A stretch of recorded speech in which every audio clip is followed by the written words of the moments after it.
अऊज़ु बिल्लाहि मिनश्शैतानिर्रजीम बिस्मिल्लाहिर्रहमानिर्रहीम। ख़वातीन व हज़रात अस्सलामु अलैकुम व रहमतुल्लाहि व बरकातुहू व मग़फ़िरतुहू। प्रोग्राम अहकाम शरीअत और फ़िक़्ह हनफ़ी से मुतअल्लिक़ मसाइल के साथ आपकी खिदमत में हाज़िर हैं। कुछ ऑफ़र क्वेश्चंस हैं।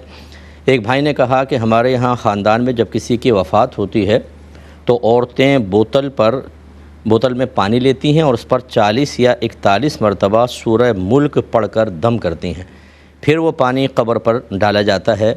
तो ये कहते हैं कि मैंने मना किया लेकिन नहीं रुकी वो लोग, तो क्या हम पर कोई वबाल होगा या नहीं होगा?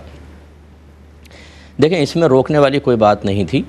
वैसे तो ये पानी पर दम करके डालने से कोई फ़ायदा नहीं है। पानी क्या करेगा? हाँ, ये है कि आप सूरह मुल्क पढ़ें और उसका सवाब उनको ईसाल करें।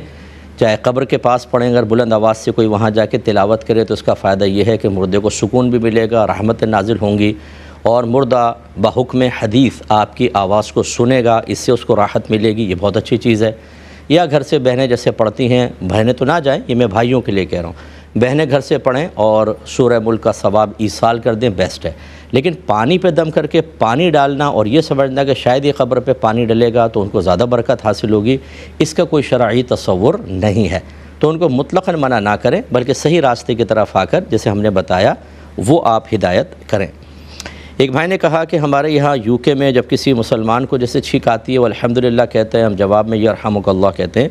लेकिन गैर मुस्लिम के यहाँ रवाज ये है कि जब कोई ऐसा छींकता है तो सामने वाला कहता है ब्लेस यू, मतलब वही है कि अल्लाह आप पर रहमत नाजिल फ़रमाए, अल्लाह तबारक व तआला आपको बरकत से नवाजे। ये कहते हैं कि क्या एक मुसलमान काफिर के लिए ऐसा कह सकता है? इसी तरह उन्हें गुड मॉर्निंग या गुड नाइट या हैव अ गुड नाइट वगैरह हम कह सकते हैं कि नहीं?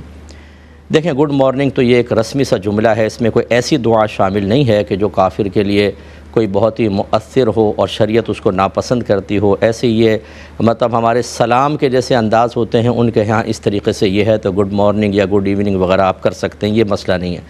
लेकिन छींक के ऊपर ब्लेस यू कहना ये थोड़ा सा काबिल तवज्जो बात है, क्योंकि किसी काफिर को रहमत की दुआ करना या उसको बरकत की दुआ करना मुनासिब नहीं होता। लेकिन अगर आप ये समझते हैं कि वहाँ का ऐसा माहौल बन चुका है कि अगर हम नहीं करते तो सामने वाला बैड फील करता है, वो उसको बुरा समझता है, एटिकेट्स के ख़िलाफ़ है, ये वहाँ के रस्म व रवाज के ख़िलाफ़ है, अखलाकियात के ख़िलाफ़ है, तो फिर आप ये कर सकते हैं कि ज़बान से ब्लेस यू कहें, लेकिन दिल में नियत करें कि अल्लाह तुझे ईमान देने के बाद तुझ पर रहमत नाजिल फ़रमाए, अल्लाह तुम्हें ईमान के ज़रिए बरकत अता फ़रमाए। इस तरह दिल में अच्छे क़स्द इरादा करके और फिर आप ये अल्फाज कह सकते हैं। ये कहते हैं कि क्या मरने वाले को पहले से मालूम हो जाता है कि मौत करीब आ चुकी है? ख्वाब में ख़ुद का जनाजा देखना क्या मरने वालों के लिए आम सी बात होती है? यानी मतलब ये है कि क्या उनके लिए ये इंडिकेशन है कि अनकरीब आप मरने वाले हैं? देखें, जो अकाबिर जैसे अम्बिया अलैहिमुस्सलाम हैं, इनमें से तो अक्सरियत ऐसी रही जिनके बारे में मनक़ूल हुआ, उसके हिसाब से मैं अर्ज़ कर रहा हूँ कि उनको बता दिया गया था कि आप कब फ़ौत हो रहे हैं। जैसे मेरे आका सल्लल्लाहु अलैहि वसल्लम इरशाद फरमाते हैं, आप एक खुतबा दे रहे थे तो आपने फरमाया कि अल्लाह ताला ने एक बंदे को इख्तियार दिया, चाहे तो दुनिया इख्तियार कर ले चाहे आखरत, और उसने आखरत को इख्तियार किया। तो सिद्दीक़ अकबर रज़ियल्लाहु ताला अन्हु रोने लगे। साहबा कहते हैं हमने कहा है तो किसी शख्स की बात कर रहे हैं, आप क्यों रो रहे हैं? पता चला बाद में कि वो ख़ुद नबी करीम सल्लल्लाहु अलैहि वसल्लम हैं। कुछ अरसे बाद आपकी वफ़ात हुई तो हम समझ गए कि हम में सबसे ज़्यादा मिजाज रसूल को समझने वाले और ज़हीन फ़तीन हज़रत सिद्दीक़ अकबर रज़ियल्लाहु ताला अन्हु हैं।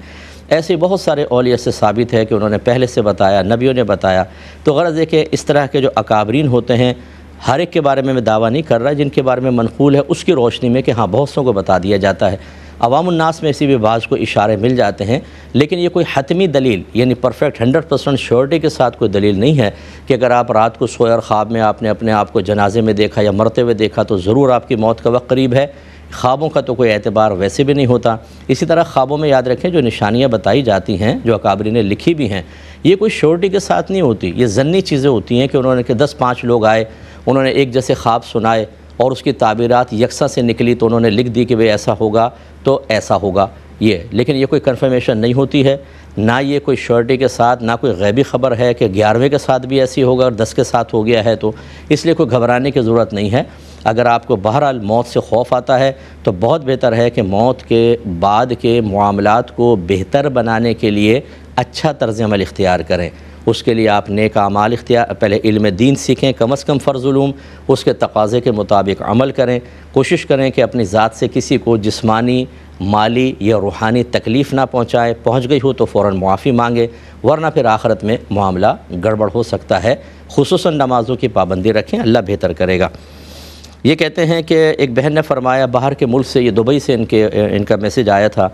ये कहती है, मैंने क्लिप में सुना कि औरतों को बाल बनाने के बाद अपने बाल दबा देने चाहिए या कहीं छुपा देने चाहिए। वो कहती है, हम यहाँ दुबई में रहते हैं और ये तो बहुत ही मुश्किल है, हेयर लॉस हमारा बहुत ज़्यादा होता है। तो वो जैसे कचरा घर में पड़ा उसी में डाल दिया, अब उनमें से वो बालों को छांट कर निकालना बहुत मुश्किल है। इसी तरीक़े से यहाँ दफनाने या समुंदर में बहाने की सहूलत भी मौजूद नहीं है, तो शरीयत क्या हुक्म देती है? देखें बहन, ये जिसने भी क्लिप बनाई होगी उन्होंने यही कहा होगा कि ये एक अम्र मुस्तहब है, यानी बहुत बेहतर है कि औरत बाल बनाने के बाद इस तरह अपने बालों को रखे कि नामहरम की निगाह जिस्म से बाल जुदा होने के बावजूद उन बालों पर ना पड़े। तो ये एक मुस्तहब है। मुस्तहब उस काम को कहते हैं, करेंगे तो सवाब पाएंगे, नहीं करेंगे तो कोई गुनाह नहीं है। जब तक वो चीज़ आपके जिस्म पर रहती है, आपको बिल्कुल उसका पर्दा रखना होगा। जिस्म से जुदा हो जाए तो फिर उसके पर्दे के वो अहकाम नहीं होते, फिर एक मुस्तहब रह जाता है। और जब कि किसी काम के करने में शदीद हरज, तकलीफ़, परेशानी, मुश्किल हो, हमारी शरीयत के मिजाज ये है कि वो बंदे को आसानी देती है। हत्ता कि बाज़ सूरतों में तो मुर्दार खाने की इजाज़त होती है, सूअर को खा सकते हैं, गधे को खा सकते हैं। बाज़ सूरतों में, जैसे मैं बता रहा हूँ कि मुश्किल में हो जाए, जैसे 4 दिन का फाका है और सूअर मिल जाए, तो 1-2 बोटियाँ खा कर के जिससे अपनी जान बचा सके, वो बिल्कुल तय्यब और हलाल हो जाएगा। उसके लिए अम्र मुस्तहब है। इनमें इतनी शिद्दत सख्ती की हाजत नहीं होती। आप कर सकती हैं, बहुत बेहतर। नहीं कर सकती हैं तो आप कचरे में डाल सकती हैं, गुनाहगार नहीं होंगी। एक कॉलर हमारे साथ हैं, पहले कॉल लेते हैं। अस्सलाम वालेकुम। वालेकुम सलाम जी। अस्सलाम वालेकुम। वालेकुम सलाम जी मुफ्ती साहब, मुझे ये पूछना है, मेरे वालिदैन हैं तो जो उनको कुर्बानी करनी है, लेकिन उन पे ना 6.5 लाख का भी पिछले महीने कर्जा हुआ है। हमने एक शॉप ली थी, लेकिन हमने कर्जे को पूरा करने के लिए कमेटी वगैरह डाल दी है और वसाइल हैं हमारे पास। और दूसरा सवाल मुझे ये करना है कि मेरी 48 उम्र हो गई है, लेकिन मेरे पास जना कुछ जैसे कोई वसाइल नहीं है कि न मेरी कुर्बानी तो नहीं होगी ना, मेरे वालिदैन ही मेरी किफालत करते हैं। चले मैं बताता हूँ इंशाअल्लाह। मैं अर्ज़ करता हूँ, पहले ये ले लेते हैं कि देखें, पहले इस बात को समझिए कि क़ुरबानी उस पर वाजिब होती है कि जो क़ुरबानी के 3 दिनों में क़ुरबानी की तमाम शराइत का जामे होता है, यानी उसमें तमाम क़ुरबानी की शराइत जमा हो जाती हैं। क़ुरबानी की शराइत क्या है? नंबर 1 वो मुसलमान हो, दूसरा आकिल बालिग हो, यानी पागल मजनून ना हो और कम से कम 15 साल उसकी उम्र हो चुकी हो, तीसरा ये कि वो मुसाफिर ना हो, मुकीम हो, चौथा मालिक निसाब हो। क़ुरबानी के निसाब के अंदर ये होता है कि 7.5 तोला सोना या 52.5 तोला चांदी, या आपके पास इतना कैश जिससे आप 52.5 तोला चांदी ख़रीद सकते हों, और कैश के अंदर रुपया भी आएगा, प्राइस बॉन्ड्स भी आएंगे, शेयर्स भी आएंगे, सेविंग सर्टिफिकेट्स वगैरह भी, यानी किसी भी शक्ल में अगर आपकी मनी है, इस तरह डिजिटल जैसे ये है क्रिप्टो करेंसी वगैरह है, ये किसी भी शक्ल के अंदर हो, वो आप अमाउंट देखें। और इसके बाद चौथी चीज़ होती है माल तिजारत, जिसको आपने बेचने की नीयत से लिया है। इनमें से किसी, यानी वो भी इतना हो कि 52.5 तोला चांदी ख़रीद सकते हो, किसी एक से निसाब पूरा हो रहा हो, आप पे क़ुरबानी वाजिब होगी। अगर किसी, अच्छा, इसके साथ 5वीं चीज़ क्या होती है कि घर में आपकी मिल्कियत में ज़रूरियात ज़िंदगी से ज़्यादा इतना सामान हो कि जो मिलकर 52.5 तोला चांदी के बराबर उसकी मालियत पहुँच सकती हो। जैसे आपके पुराने कपड़े, पुराने जूते, आपके डेकोरेशन पीसेस वगैरह पड़े हुए हैं जो आपकी मिल्कियत के हैं, उन सब की कीमत का भी लिहाज किया जाता है। और अगर किसी एक से पूरा नहीं हो रहा होता, तो जैसे थोड़ा सा सोना है, थोड़ी सी चांदी, तो दोनों की कीमत मालूम करके फिर देखा जाता है कि इनसे 52.5 तोला चांदी के बराबर रकम बनती है कि या मालियत बनती है कि नहीं, होगी तब भी क़ुरबानी वाजिब। तो खुलासा कलाम ये है कि आज जो भी सुन रहा है मेरा भाई बहन, जो बालिग है, आकिल है, मुकीम है, वो ऐसा करें कि जितना आपके पास सोना है वो लिख लें, फिर चांदी, रुपया, माल तिजारत, जो आपने कर्ज़ा दिया हुआ है किसी को वो लिखें। आपने अगर BC दी है, अभी निकली नहीं है, वो BC आपने भरी हुई है, वो सामने वाले पे कर्ज़ा होता है एक तरह से, जो BC डाल रहा है, वो सब लिखें। इसके अलावा आपने बाज़ार के अंदर प्रोडक्ट वगैरह दी हुई है, उसकी पेमेंट आपको लेनी है, वो सब यहाँ लिखें। इसका टोटल निकाल लें, टोटल को यहाँ रखें। फिर इसके बाद अगर आपने फ़ौरी तौर पे किसी का कर्ज़ा देना है, फ़ौरी तौर पर उस कर्ज़े को इस टोटल में से माइनस कर दें। ऐसी अगर आपने BC पहले ले ली है और अब आप बीसियाँ भर रहे हैं तो आप गोया कि मकरूज़ हैं और आप कर्ज़ा अदा कर रहे हैं, लेकिन इसमें शर्त ये होती है कि सिर्फ इस माह की बीसी आप माइनस करेंगी। ऐसे आपने कोई प्लॉट वगैरह लिया है और उसकी इंस्टॉलमेंट आप दे रही हैं, जैसे आपने शॉप का कहा वालिदैन के लिए, तो जो इस करंट मंथ की इंस्टॉलमेंट होगी फ़कत वो माइनस करेंगे, पूरा कर्ज़ा नहीं, इसमें से वो माइनस कर दें। अब आप देखेंगे 52.5 तोला चांदी के बराबर कम अज़ कम माल बचता है तो उस पर क़ुरबानी वाजिब। आप अपना करें, वालिदैन अपना करें। कफ़ालत का मसला नहीं होता। अगर आपके पास फ़र्ज़ करें 10 तोला सोना है, लेकिन आपकी वालिदा, आपकी वालिदैन आपकी कफ़ालत कर रहे हैं, तो क्या मतलब उस कफ़ालत की वजह से आप बरी ज़िम्मा होंगे? ये नहीं होता। कौन कफ़ालत कर रहा है कौन नहीं, ये नहीं देखा जाता। असल ये देखा जाता है कि इन 3 दिनों में मालिक निसाब कौन है, उस पर क़ुरबानी वाजिब होती है। उम्मीद है कि आप दोनों सवालात के जवाब मैंने एक साथ दे दिए हैं, आप इसको समझ जाएंगे। एक और कॉलर है हमारे साथ। अस्सलाम वालेकुम। अस्सलाम वालेकुम। जी बहन फरमाइए।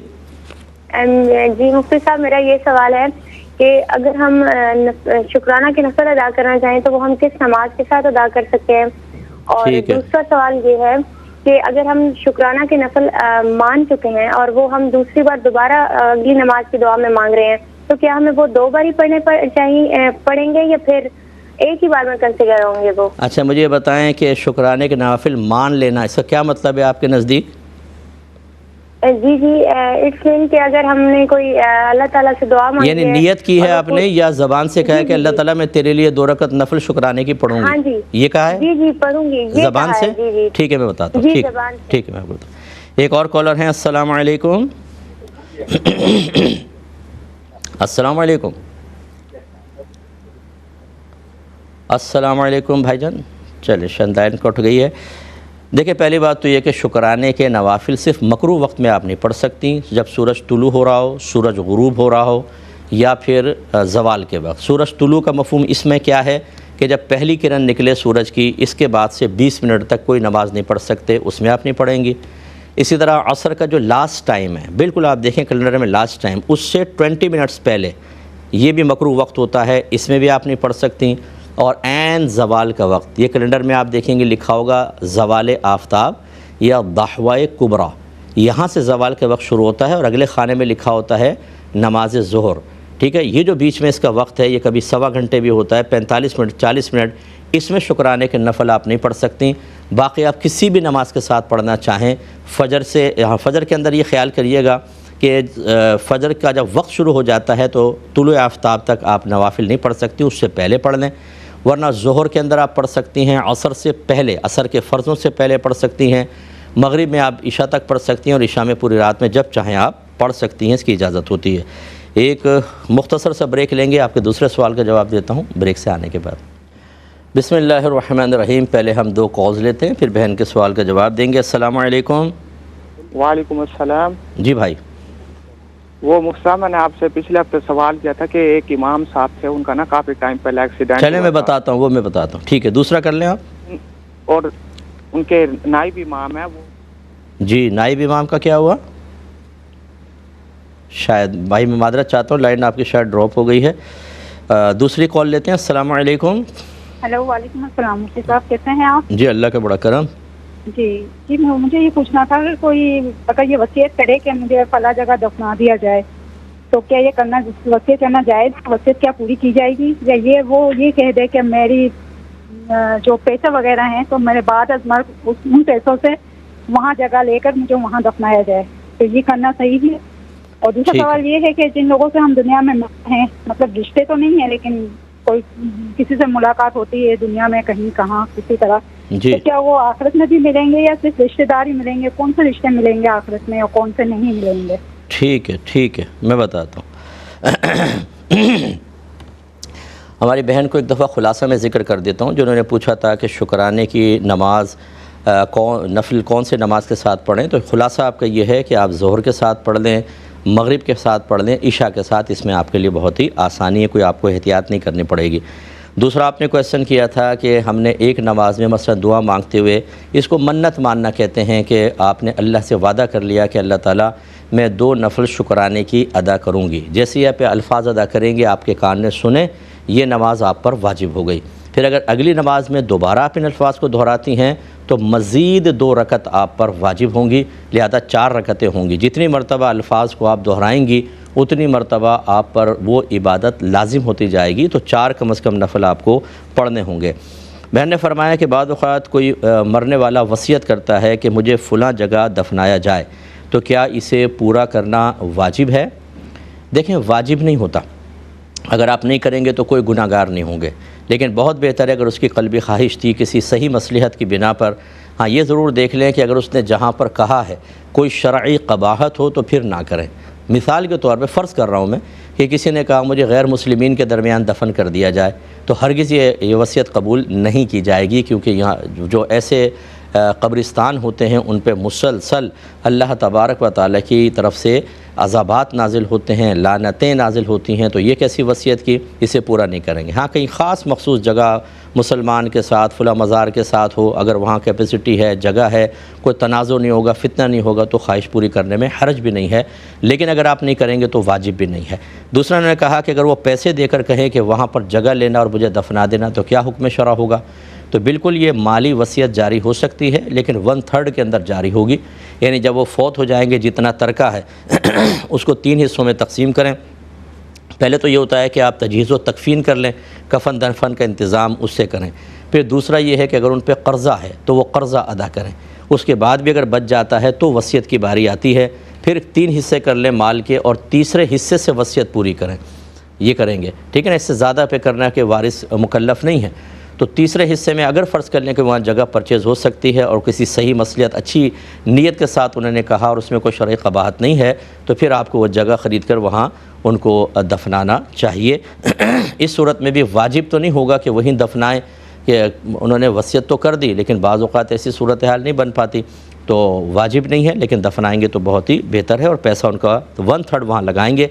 फ़र्ज़ कर लें उससे ज़्यादा पैसा बन रहा हो तो वारिस चाहे ना दें, और उससे बहुत कम बनकर वो कब्र हो गई तो बकिया फिर जो माल बच जाएगा वो वरसा के तरके में आएगा। एक बहन ने फरमाया कि बाद वक़्त दुनिया में हमारी किसी के साथ मुलाकात होती है, तो क्या आखिरत में भी उनसे मिलेंगे या बस वैसे ही जो रिश्तेदार वगैरह होते हैं वो मिलते हैं? देखें, पॉसिबल है कि अल्लाह तबारक व तआला मिला दे, लेकिन ये ज़रूर होता है कि दुनिया में जिससे महब्बत करता है इंसान, महब्बत से मुराद पाकीज़ा मोहब्बत की बात मैं अर्ज़ कर रहा हूँ, क्योंकि नबी करीम सल्लल्लाहु अलैहि वसल्लम ने इरशाद फरमाया, किसी ने पूछा, या रसूलल्लाह, अगर कोई दुनिया में किसी से महब्बत रखता है और वो अल्लाह की रज़ा की खातिर ही मुराद थी, तो क्या आखिरत में मुलाकात होगी? नबी करीम सल्लल्लाहु अलैहि वसल्लम ने फरमाया कि हाँ, उन दोनों को अल्लाह तबारक व तआला आखिरत में मिला देगा। लेकिन ये वही मतलब कोई नापाक तस्वुर ना लिया जाए कि एक लड़का है वो किसी अंग्रेज़ लड़की से मोहब्बत करता है तो जी अब हम दोनों को मिला दिया जाएगा आखिरत में।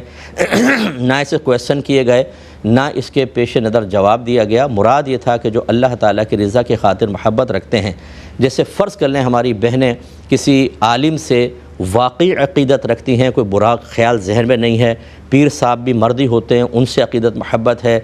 इसी तरीक़े से कोई और हैं जो कौमी लीडर वग़ैरह होते हैं और पाकीज़ा लोग होते हैं, तो अल्लाह ताला मैदान महशर में उनको मिलवा देगा। तो ये पॉसिबल है, इसका कोई इसमें काबिल ताज्जुब बात नहीं है, मुलाकात हो सकती है। एक ये भाई ने फरमाया कि क्या मैं कैमरा फ़रोख्त कर सकता हूँ? मेरा ऑनलाइन का बिज़नेस है, तो लोग ऑर्डर देते हैं, मैं कैमरा फ़रोख्त करता हूँ। देखें, अगर तो वो डिजिटल कैमरा है, वही जैसे आजकल आ रहे हैं, इनमें पिक्सल्स वगैरह होते हैं, हकीकतन पिक्चर बनती ही नहीं है। जब तस्वीर बनती ही नहीं है तो फिर ऐसे कैमरे की सेल परचेज़ बिल्कुल जायज़ है। बल्कि अगर पहले वाले कैमरे होते कि जिनमें बाकायदा रील डलती थी और नेगेटिव के ऊपर पहले असर आता था, फिर उसका पॉजिटिव निकालते थे, तो वो भी कैमरा बेचना आपका जायज़ था। उस ज़माने में भी वो कोई मिसयूज़ करेगा, ये उसका बवाल था। लेकिन अब तो सब डिजिटल आ रहा है और इसमें हकीकतन पिक्चर बनती ही नहीं है।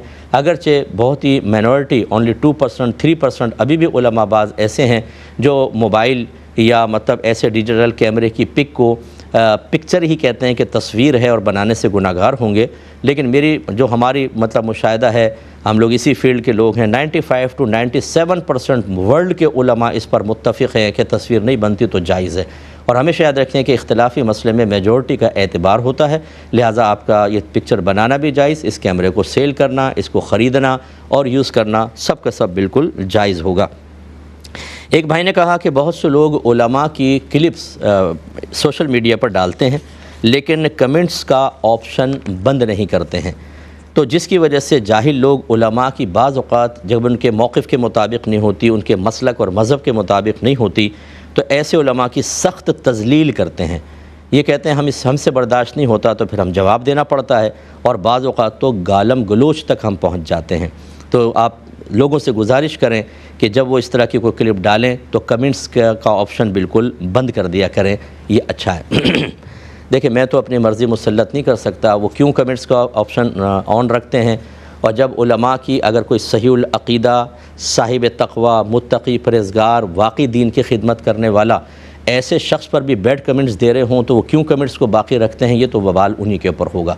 लेकिन ये ज़रूर है, जितने मुझे सुन रहे हैं, कि अगर आप उन कमेंट्स को रिमूव नहीं करते या ऐसी सूरत में जबकि बदतमीज़ियाँ होती हैं कमेंट्स ऑप्शन बंद नहीं करते, तो आपको मैदान महशर में इसका जवाब ज़रूर देना होगा।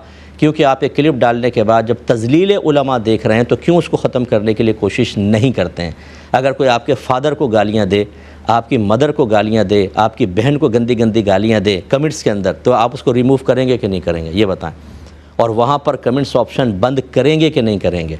आप ज़रूर करेंगे। तो जब एक खूनी रिश्ते के एतबार से आपका खून जोश मारता है और आप ऐसे बैड कमेंट्स को बाकी नहीं रहने देते कि दूसरे भी पढ़ेंगे तो खामखा मेरे बाप मेरी माँ की गालियाँ पढ़ेंगे, तो फिर उलमा का मकाम तो अगर देखा जाए हक़ के एतबार से आपके वालिदैन से भी ज़्यादा होता है। तो फिर क्यों आप ऐसा करते हैं? इसलिए कमेंट्स वाकई बंद कर देने चाहिए। उल्टे सीधे लोग होते हैं, उन्हें पता ही नहीं होता कमेंट्स क्यों ज़रूरी होते हैं। बस आप ऐसा होता है कमेंट्स देखते हैं, कोई आपकी तारीफ़ें करता है, भाईजान बहुत अच्छा काम कर रहे हो, ज़िंदाबाद, माशाल्लाह, अल्लाह उम्र दराज करे, आप खुश हो जाते हैं। बाकी जो बैड कमेंट्स है उसमें फिर निगाह ऐसी कर लेते हैं, गालियाँ उलमा को पढ़ रही हैं, हमें तो नहीं पढ़ रही।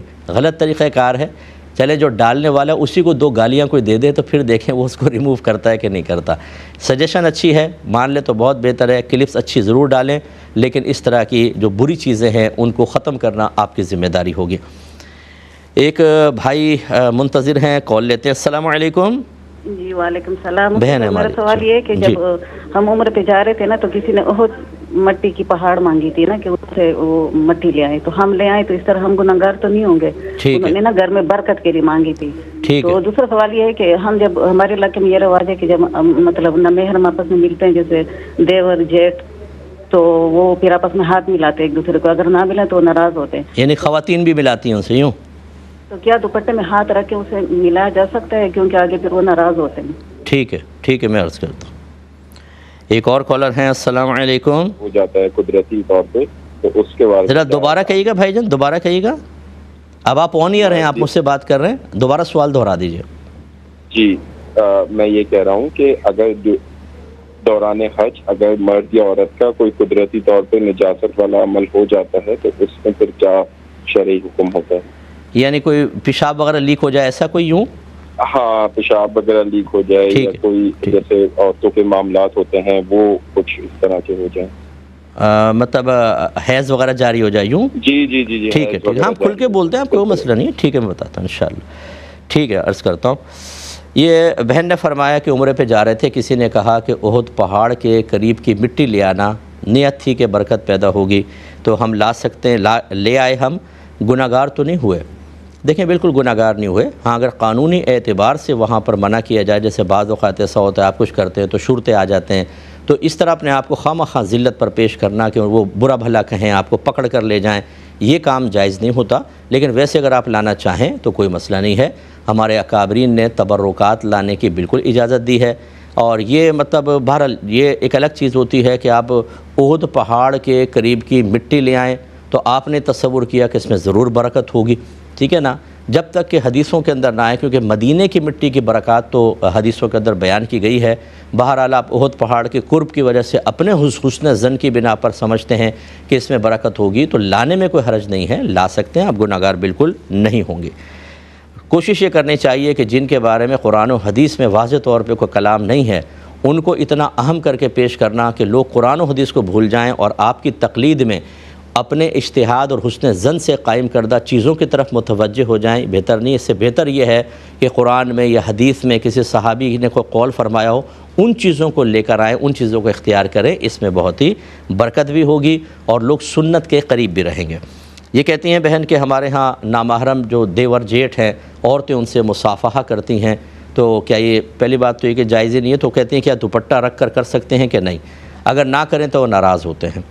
देखें, मैंने कुछ अर्से पहले एक क्वेश्चन हुआ था कि वो बहनों के सर पे या ऐसा हाथ रखते हैं, तो मैंने कहा कोई मोटी चादर या ऐसा चीज़ के दरमियान में हाइल हो जाए, इसकी तो गुंजाइश निकल सकती है कि चलें हमारे यहाँ बहुत रवाज है सर पे हाथ रखने का। लेकिन मुसाफ़हा करना ये बिल्कुल एक जवान औरत का मर्द के साथ हराम और गुनाह कबीरा है। टच करना बिल्कुल गलत है, ऐसा हरगिज़ नहीं होगा। सामने वाला नाराज़ होता हो तो होने दे, वो अल्लाह और रसूल की बात सुनकर नाराज़ होकर अपने ईमान को दाव पर लगाए और हम उसके ईमान के दाव पर लगने को मज़ीद लगाने के लिए दुपट्टे वट्टे डालकर और हाथ ज़रूर मिलाएं, ये बिल्कुल सही नहीं है। उनको स्ट्रिक्टली बोलें कि ये बिल्कुल गलत है। अगर घर में रवाज कायम हुआ है, हमारे बड़े करके चले गए, बिदअत ईजाद करके चले गए और अपने लिए गुनाह जारिया करके चले गए, तो क्या ख़्याल है हमें अपने बड़ों को अज़ाबात क़ब्र, अज़ाबात जहन्नम और मैदान माशर की ज़िल्लत से बचाना चाहिए कि नहीं? सब बैठ के एक दफ़ा फ़ैसला करें। सब कहेंगे हाँ बचाना चाहिए, तो बस ये गंदी जो बिदअत है इसको ख़त्म करें। ये बिदअत सय्यिआ है और ये उस हदीस के तहत है कि कुल्लु बिदअतिन दलाला व कुल्लु दलालतिन फिन्नार। हर बिदअत गुमराही है, हर गुमराही जहन्नम में ले जाने वाली है। अब जहन्नम में ले जाने वाले अमल के सिलसिले में इनकी रियायत करना, मेरे आका सल्लल्लाहु अलैहि वसल्लम ने वाज़ेह तौर पर फ़रमाया कि अल्लाह तबारक व तआला की नाफरमानी में किसी मखलूक की इताअत जायज़ नहीं। और हमारे अकाबरीन कहते हैं अगर ये जो मखलूक में फ़र्ज़ कर लें वालिदैन भी हों और वह ख़िलाफ़ शरअ हुक्म दे रहे हों, तो औलाद को वाजिब है, फ़र्ज़ है कि अपने वालिदैन का हुक्म भी ना माने, बिल्कुल गुनाहगार नहीं होंगे। और अगर वो कहते हैं हमारी दिल आज़ारी हुई तो होने दे, इल्तिफ़ात ना करें, क्योंकि आप ख़िलाफ़ शरअ हुक्म दे रहे हैं। यहाँ तो देवर जेठ का मसला है, हिम्मत करें, इस सुन्नत की बुनियाद आप रख दें। आप मना करें कि भाई बिल्कुल गलत है, मेरा क्लिप सुनाएं, इसको निकाल कर क्लिप इनको सुनाएं कि आप अपनी आखिरत को बर्बाद ना करें। अब जो बड़े मौजूद हैं इन्हें चाहिए कि अपने घर से इन खुराफात को निकाल कर अपने बच्चों के अंदर इस बिदत का वायरस छोड़ कर ना जाएं, वरना ये आपके लिए भी गुनाह जारिया होगा। इतना बड़ा वबाल लेकर आखिरत में आप आएंगे कि तसव्वुर नहीं कर सकते। अल्लाह ताला हमें समझने की तौफीक अता फ़रमाए। एक मुख्तसर ब्रेक लेंगे, भाई के सवाल के जवाब देते हैं इंशाअल्लाह ब्रेक के बाद।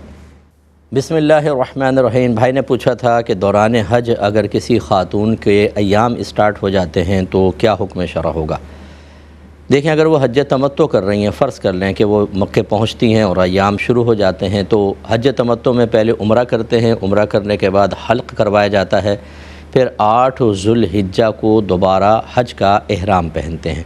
तो ये बहन उम्रा ना करें, अपने अय्याम को गुजारें ऐसे ही। अगर उस अय्याम पूरे हो जाते हैं, इसके बाद पहले ये हज का एहराम पहन कर हज के तमाम अरकान अदा कर लें और आखिर में उम्रा अदा कर लें, हो जाएगा।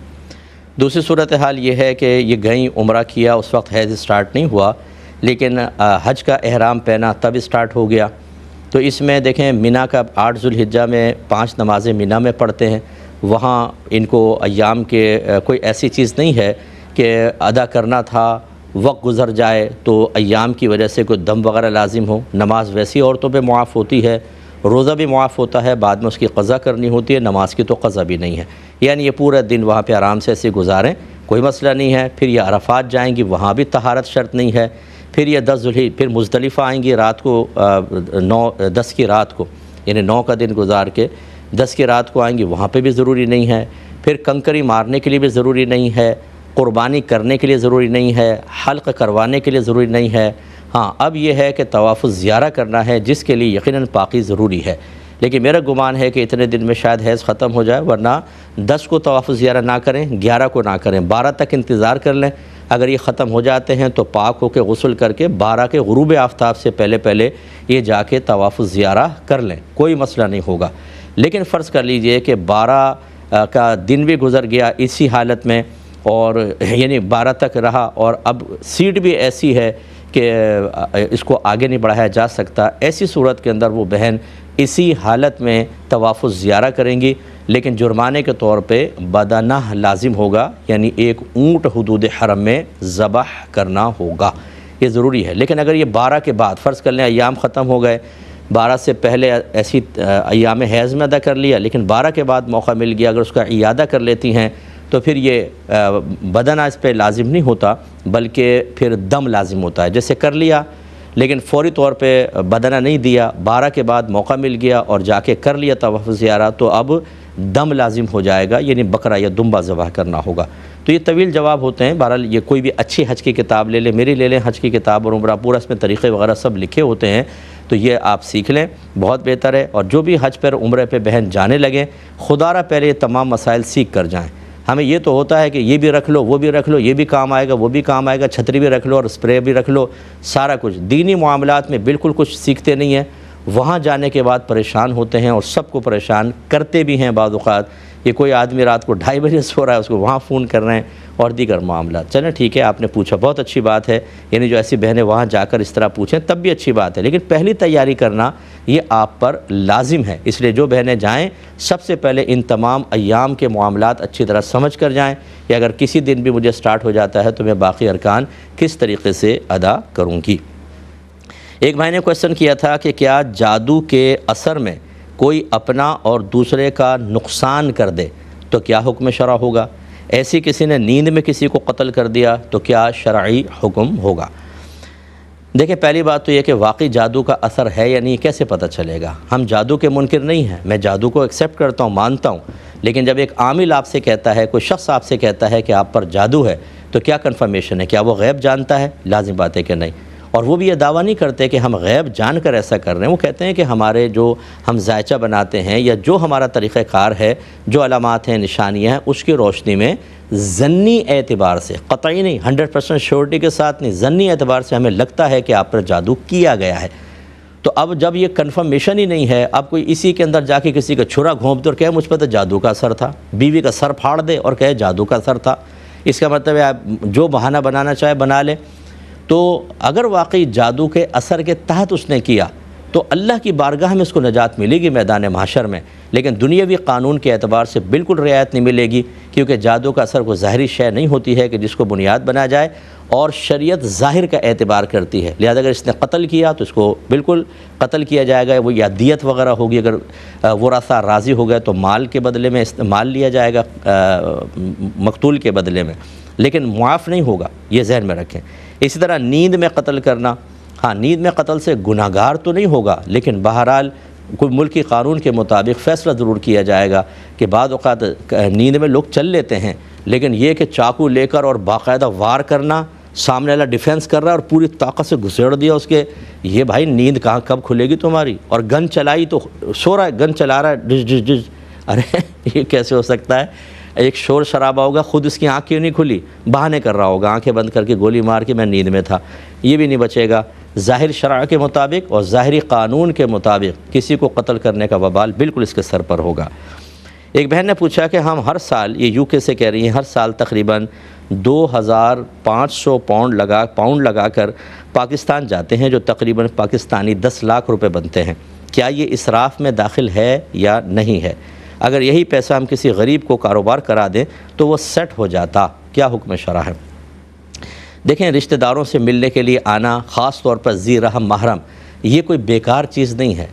इसराफ़ का तस्वुर ये है कि अल्लाह तबारक व तआला की नेमत को इस तरह ख़र्च करना कि ना उसमें दुनिया का कोई फ़ायदा हो, ना दीन का कोई फ़ायदा हो। जबकि आप इतना पैसा खर्च करके आते हैं, पाकिस्तान जैसे आ रहे हैं, तो रिश्तेदारों से मिलते हैं, पुराने बच्चों का इंट्रोडक्शन होता है, बात पहचानते भी नहीं बच्चे के कौन क्या है, फुप्पी कौन है, खाला कौन है, उनके बच्चे कौन है, कज़न्स वगैरह से इस तरह सिला रहमी के मामलात बढ़ते हैं। तो ये पैसा इसराफ़ में कैसे शामिल होगा? ये तो अल्लाह ताला की रज़ा की खातिर ख़र्च करने की नीयत करें आप कि रिश्तेदारों से मिलने के लिए जाना, उनके लिए तहफ़ लेके जाना, दिल में खुशियाँ पैदा करना, उनसे मुलाकात करना, ये मतलूब शरअ है, सिला रहमी मतलूब शरअ है। तो लिहाजा ये कोई इसराफ़ में नहीं आता। हाँ, अगर आप ये समझते हैं कि पुराने सारे रिश्तेदार फौत हो गए हैं, हम जाते भी हैं तो कोई प्रोटोकॉल नहीं है, वो कि आना ना आना बराबर, जैसे लोग बेजारी होते हैं, यार कहाँ से आ गए बाहर, हमारा खामखा रूटीन डिस्टर्ब हो गया, इस तरह के अगर मामलात हो जाएं कि पुराने सारे फौत हो गए हैं, नए नए रिश्तेदार हैं जो पहचानने के लिए तैयार नहीं, अपने डेली रूटीन को डिस्टर्ब करने के लिए तैयार नहीं, फिर क्या फ़ायदा आपका वहाँ जाने का? फिर ज़रूर आप ऐसा करें कि वो पैसा अल्लाह तबारक व तआला की रज़ा की खातिर ख़र्च करें। लेकिन कहाँ ख़र्च करें, ये पहले किसी अच्छे शख्स से मशवरा कर लें। आपने गरीब के कारोबार का कहा, गरीब को कारोबार करवा दिया 10 लाख का, क्या वो कारोबार गरीब वो कारोबार करने जानता भी नहीं जानता? क्या उस 10 लाख को वो सही इस्तेमाल करके हमेशा के लिए अपनी तंगदस्ती को दूर कर लेगा कि नहीं कर लेगा? मैंने तो हज़ारों लोगों को देखा है कि कारोबार करवाया, सारा ठप करके फिर वहीं वापस आके उन्हीं ज़कात की लाइनों के अंदर लगकर वो पैसे ले रहे हैं, क्योंकि आपने खुलवा तो दिया, उनको करना ही नहीं आया। रक्षा लेके दिलवा दिया, अगले दिन एक्सीडेंट हुआ, रक्षा पड़ा हुआ है वहाँ पर, ख़त्म हो गया सब। कोशिश ये करें कि ऐसी जगह ख़र्च करें आप देना चाहें तो मैं आपको मना भी नहीं कर रहा हूँ, जहाँ आपके लिए बहुत ही बड़ा सवाब जारिया हो और क़यामत तक आपका सवाब चलता रहे। जिनको आप फ़ायदा पहुँचाते हैं, जैसे आप मरेंगे शायद ये दुआ भी नहीं करेंगे और आपकी जगह दूसरे फ़ायदे पहुँचाने वाले मिल गए तो आपको भूल कर उनकी तरफ मुतवज्जे हो जाएंगे। ऐसी जगह अपना पैसा ना लगाएं तो बेस्ट है, वरना आपकी मर्ज़ी है। बहन फरमाती हैं कि 13 को अगर पीरियड स्टार्ट हुए तो 10वां दिन 22 को होगा या 23 को होगा। देखें इसमें तफसील है, लेकिन आसान सा उसूल ये है कि अगर ऐन तुलुए आफ्ताब पर हैज़ शुरू हुआ या ऐन गुरूब आफ्ताब पर, तो आपका एक दिन और एक रात ऐन तुलुए आफ्ताब और ऐन गुरूब आफ्ताब पर होगा। मतलब तुलुए आफ्ताब पे स्टार्ट हुआ तो अगला जब तुलुए आफ्ताब होगा तो ये एक दिन होगा, फिर उससे अगला तुलुए आफ्ताब 2 दिन, फिर उससे अगला तुलुए आफ्ताब 3 दिन। इस तरह आप करके देख लें कौन सी तारीख़ को पहुंच रहा है। यही गुरूब आफ्ताब का मसला होता है। लेकिन अगर दरमियान में हो, जैसे सुबह 10 बजे हैज़ स्टार्ट हुआ तो फिर 10 से लेकर 10 बजे तक फिर 24 घंटे का एतबार होता है। 10 से लेकर 10 बजे ये आपका पहला दिन, फिर इस 10 से अगले दिन 10 दूसरा दिन। इस तरह आप करके देख लें कि आपका 10वां दिन कौन सा बनता है। और जब आपका हैज़ ख़त्म होता है, अगर 10 दिन तक हैज़ चलता है तो उसके बाद आप गुस्ल करेंगी। पूछा है कि गुस्ल कब करें, तो अगर आपका 10 दिन चलता है तो 10 दिन पूरे होने के बाद आप गुस्ल करेंगी। और फ़र्ज़ कर लें आपकी आदत मारूफ़ा है, मिसाल के तौर पे 6 दिन आपको हैज़ आता है, अब 7वें दिन भी आगे बढ़ गया, 8, 9, 10 यहाँ तक पहुँचा तो हम कहेंगे आदत बदल गई, ये तो ठीक है। लेकिन अगर 11 पे चला गया तो फिर याद रखें कि ये 6 दिन तो हैज़ के शुमार होंगे और बाकी सब इस्तिहाज़ा यानी बीमारी का खून होगा। अब आप गुस्ल करें और इन तमाम 6 से बाद के दिनों की नमाज़ों की क़ज़ा भी, रोज़े अगर हैं तो रोज़ों की क़ज़ा आप अदा करेंगी। नमाज तो मुआफ़ होती, ये चूँकि इस्तिहाज़ा है, नमाज का भी आप अदा करेंगी और रोज़े भी अगर चल रहे हैं रमज़ान के तो रोज़ों की भी क़ज़ा करेंगी। खुलासा ये होता है कि जब किसी औरत की आदत मारूफ़ हो और हैज़ 10 दिन को क्रॉस कर जाए तो औरत को आदत मारूफ़ा पर लौटाते हैं। मुराद ये कि उतने दिन हैज़ शुमार होते हैं, बाकी सब बीमारी का खून कहलाता है और इसमें नमाज रोज़ा मुआफ़ नहीं होता। लेकिन एक औरत चूँकि उसको पता नहीं था, 7वें दिन आया, उसने सोचा शायद हैज़ आगे बढ़ गया है तो इसलिए वो नमाज भी छोड़ देगी, रोज़ा भी छोड़ देगी। लेकिन 10 के बाद जब क्रॉस करेगा तो उसको पता चल जाएगा कि 6 दिन हैज़ थे, बाकी सब बीमारी का खून था जिसमें नमाज भी पढ़नी थी, रोज़ा भी रखना था। लेकिन चूँकि इनको पता नहीं था, ये हैज़ समझी थी, गुनाहगार नहीं होंगी, लेकिन बहरहाल इनकी क़ज़ा बाद में करनी होगी। और भी इसके बहुत सारे अहकाम होते हैं, इस जगह सारे अहकाम बयान कर नहीं सकता। मैं तमाम अपनी बहनों से इंतहाई मुअद्दबाना गुजारिश करता हूँ कि आप मेरी किताब तहारत के मसाइल और अहकाम ले लें। बहुत ही बेस्ट बुक है। इस सिलसिले में मैंने बहुत ही आम फाहम तरीक़े से मसाइल को जमा किया है, फ़ायदा देगी। प्रोग्राम का वक्त ख़त्म हो रहा है। इंशाअल्लाह कल 8 बजे दोबारा आपसे मुलाकात का शरफ़ हासिल होगा। आप हमारे लिए दुआ करें, हम आपके लिए दुआगो हैं कि अल्लाह ताला आपको दीन के मामले में ऐसा ख़ुद कफ़ील कर दे कि आप कभी किसी के मसले पूछने के सिलसिले में किसी के मोहताज ना रहें। आमीन। व आखिरु दावाना अनिल हम्दुलिल्लाहि रब्बिल आलमीन।